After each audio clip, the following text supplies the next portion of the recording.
got to start with the Duke study. All that study is telling you is what all the studies on mask use told us until we politicized masks in this country in the last month and a half or so. Have you ever wondered why? 2018, we had one of the worst flu seasons we have had in recent memory. 10 years ago during H1N1, guys, they stopped testing when we got to 60 million cases in the Obama administration.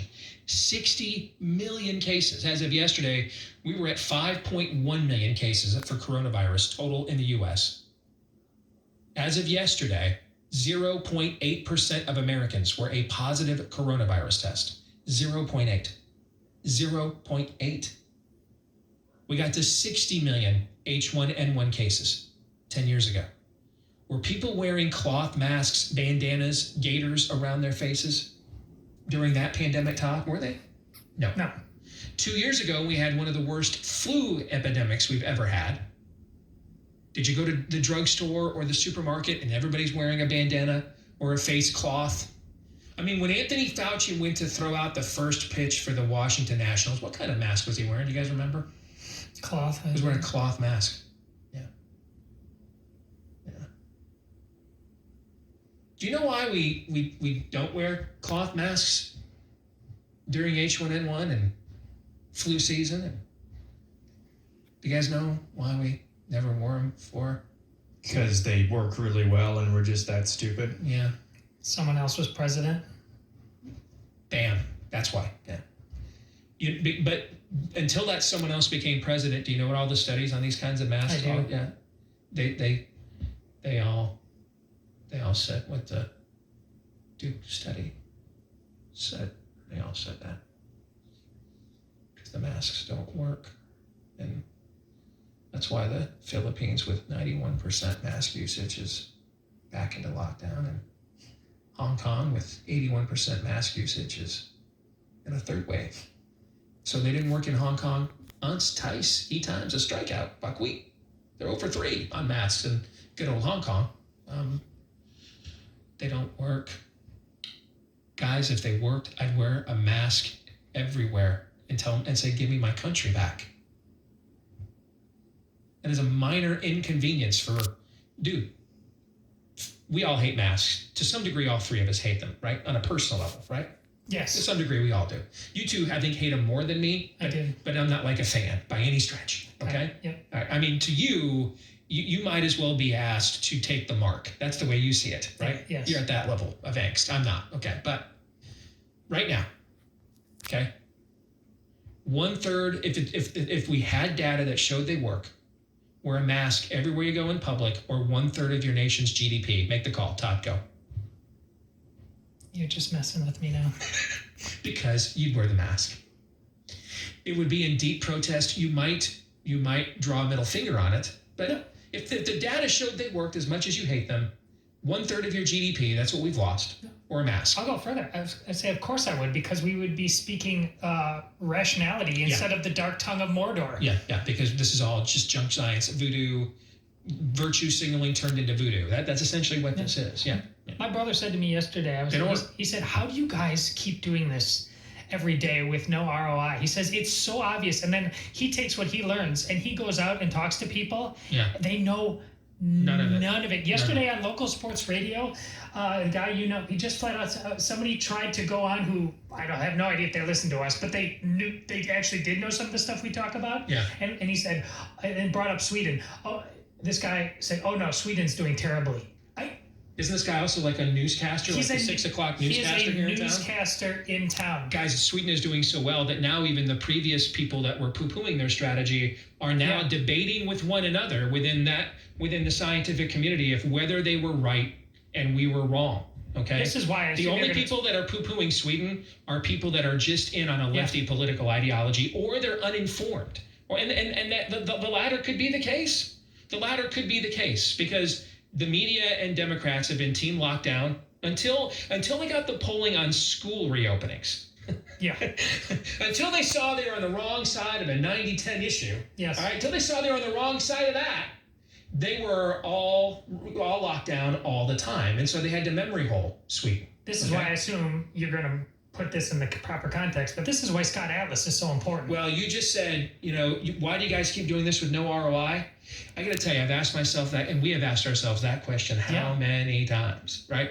There have been plenty of days that we have come in here the last few months and said, you know what, guys, I cannot imagine doing this another 6 months or a year. So we're just going to do it today, right? We're just going to come in today. Like when I had to lose over 100 pounds, that was daunting, all right? Could I envision on day one when I began that journey, could I envision that for 100 pounds? Really? And things like lap band and those sorts of things at that time were in their infancy, and it was still a risk of people dying in those surgeries and things. So I never even entertained it. Nowadays, if I had to lose 100 pounds, I probably would just go ahead and do that because they're just so much safer, right? The amount of work I had to put in that first time was sucked. And there were so many days and the scale wouldn't move. And I'm like, I cannot do this another 3 months. And my trainer, Jake, just kept telling me, you don't have to do it another 3 months. You just have to do it today. Can you do it today, right? All right, I'm here. I might as well do it today. So there were plenty of days intellectually we came in here and it felt like we were beating our head against the wall. And we looked at each other, can we do this like until November? Could we do this next year? You know what? Can we do it today? So we're just going to do it today. And then last night, a buddy of mine sends me a text, and I didn't believe it. And I'm looking all over my feed, and it's not breaking news, and I'm thinking he's trolling me, he's teasing me, okay? So I start doing searches and stuff, and I'm able to confirm it is true. And I found out I couldn't find like any media on our side that was publishing this and as confirmed until I got to Rush Limbaugh's site. All of the confirmation I found was actually the lefty media losing their collective minds. Losing their minds. Because yesterday afternoon, when Dr. Scott Atlas at Stanford University was announced as the newest member of the coronavirus task force, for the first time, because we were one of the first shows to have him on. Yeah, we were. If not the first. It was either us or Daniel. It was a race to see which one of us could get him on first. Okay? For the first time since the Floyd protest, when it looked like just as we were heading into the summertime, the virus was going to burn itself out like other SARS do. And then we had all these mass spreader events all over the country. And then we've seen what we've seen as a result of that, right? And it's not all because of that. There's a lot of evidence now that there's longitudinal seasonality where this is concerned. And as you went further south, the epidemiological curve there is different than it is in the north. So it wasn't just those protests, but by golly, they certainly did not help, right? And it's no coincidence that when you look now and see, as you watch the Sun Belt wave, the Sun Belt wave is subsiding because the media also forgot what in Arizona or Texas was. Have you noticed that? Yes. Arizona, Texas, and Florida don't exist. They're like neighboring states of Sweden. Okay. None of the smoldering piles of ash ever exist. They never pan out ever. But you'll note if you go and do the charts and look yourself, you're going to see that as the Sun Belt wave subsides, its hospitalization numbers are all getting back to about what period of time? Between June 1st and June 15th. That's where all their when ABC News was running reports at the end of May, hey, we went and looked at the 21 states that reopened, and actually there is no surge in new cases or hospitalizations. Remember that report? Yes. Okay, they did that the very end of May, and then a week later is when the George Floyd protests began. And if you go look, you're going to see that all of that hospital data in those Sun Belt states, now that the wave is subsiding, it's back at the levels it was in early to mid-June. Well, what was going on in the country in early to mid-June? These mass spreader events. And so for the first time since then, and that has been almost 2 months ago, yesterday I really thought like we were winning. And if Scott Atlas had been put on this coronavirus task force 3 months ago, I think life in this country would look a lot different right now. That's how much faith I have in this guy, watching closely the work that he's done. And from just one appearance he made on this show. It's from watching all the work he's done on all these other appearances. This guy is the anti-Fauci. He knows the data and he speaks in certainty. He doesn't get beyond his skis. If he can't defend something, he won't. But if he can defend something, you better come correct with your facts, or he will make you eat your lunch. Okay? When he knows it, he will obliterate you. It'll sound professional with bedside manner, but he'll disavow you with facts if you don't know yours. That's why I pray. Now, I don't want him to become a political animal for anybody, but please, one press conference with Agreed. him talking with the press corps Yep. for as long as they want to. Agreed. Please. I totally agree. I think if this move had been made 3 months ago, life in this country, I really believe this, it would look a lot different than it does right now.